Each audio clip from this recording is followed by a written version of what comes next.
We are back with another episode of superhuman proportions. Dax is going to be feline fine, checking out Catwoman's stealth-tastic story pack, while I look into the future of the 2016 movie Batsuit and Batmobile, coming up on Arkham Insider.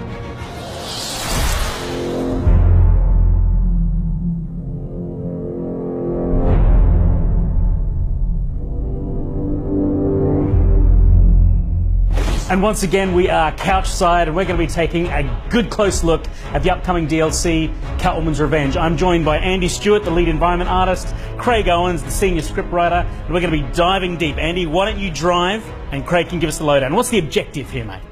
Right now, Catwoman is sneaking around a toy shop trying to grab key cards off guards.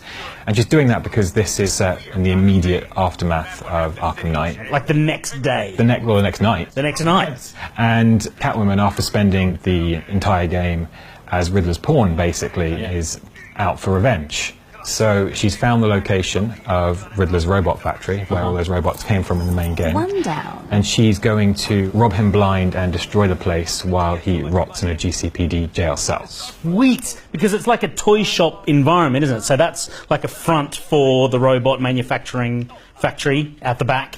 Yeah, down below. Okay. So, I mean, it's been a lot of fun to write.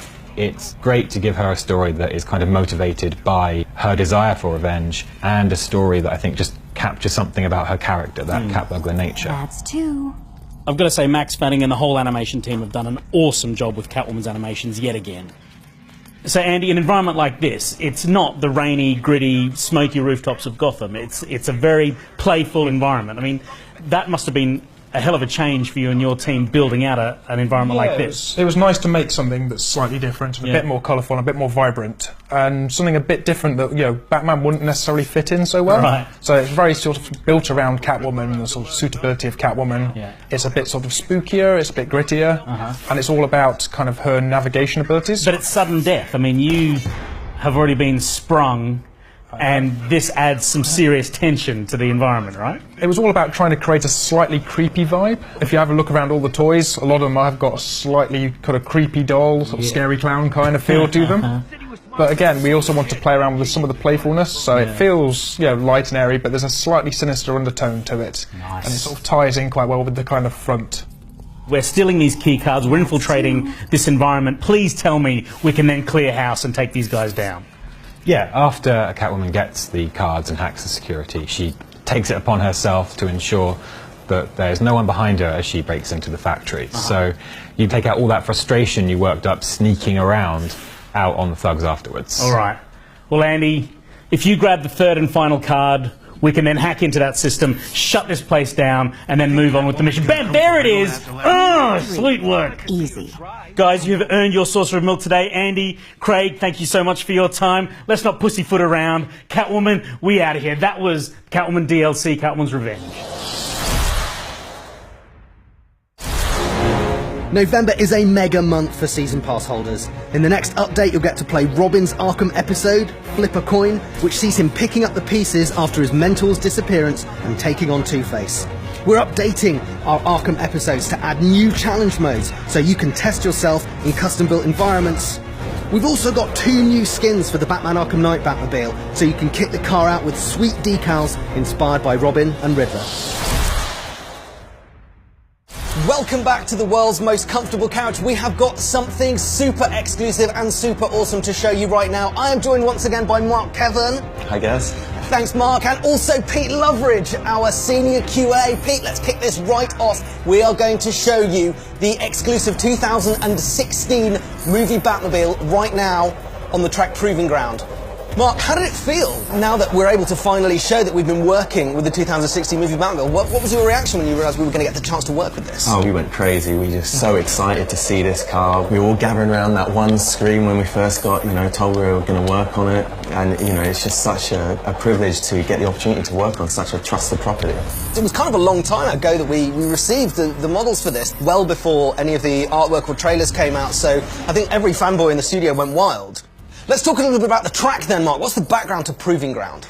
Well, we were thinking about where Bruce Wayne create these cars. He needs a secret base to build these, really. And it needs to be big, right? Oh, it needs to be huge. So we thought, you know, where's somewhere where people wouldn't come, you know, to stay out. So we thought, you know, what better than a disused nuclear cooling tower? Oh, wow. So he's built this track here just to put the car through its paces. He's got Lucius monitoring every move he does. We've got a figure 8 track here. You can really drift the car. You can see if you can hold that around the entire length of the circuit.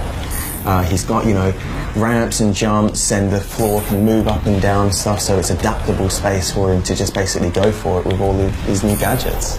So Pete, will you pass the control across to Mark and we can talk a little bit about how the 2016 Batmobile controls? Well, it's got a really low profile, it's got the open wheelbase, it feels really, really good to drive. It's, as I say, it's low to the ground, so the drifting feels really solid. It's just, yeah, it's a real nice car to drive. And Mark, what are you doing now? I was just having an explore, you know, seeing what's around. You're hitting the loop! Pete, what's going on? So it's dotted around the outside of the tracks. There's various different obstacles that are in there. So you've got little jumps, you've got a loop-to-loop, you've got some wall riding sections.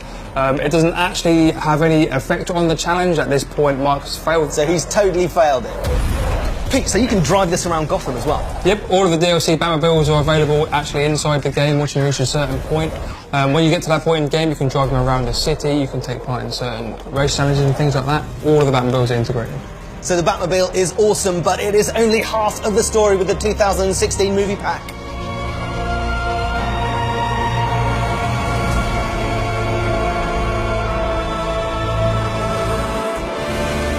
And here is the skin. This is one of the closest looks that anyone is going to get at the 2016 movie Batsuit before the film comes out next year. But not only that, we're going to use it in gameplay right now.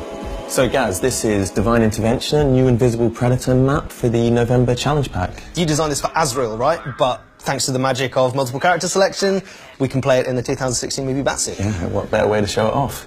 So tell us a little bit about the setting, Mark. So this is the Penguin cache from the main game. We've got the militia in here now, so they've taken over it, they've ramped up, you know, we've got all the different thug types, and we've made a challenge as hard as we can. Awesome. Pete, let's see a Fear multi-takedown to wrap this up. Oh, there's the swing kick! We do not want to show any more spoilers, because we want to leave you wanting more here on Arkham Insider. That's it for another royal flush of a show, but when you've got to go, you've got to go. And I've got to go. Until next time, be the Batman.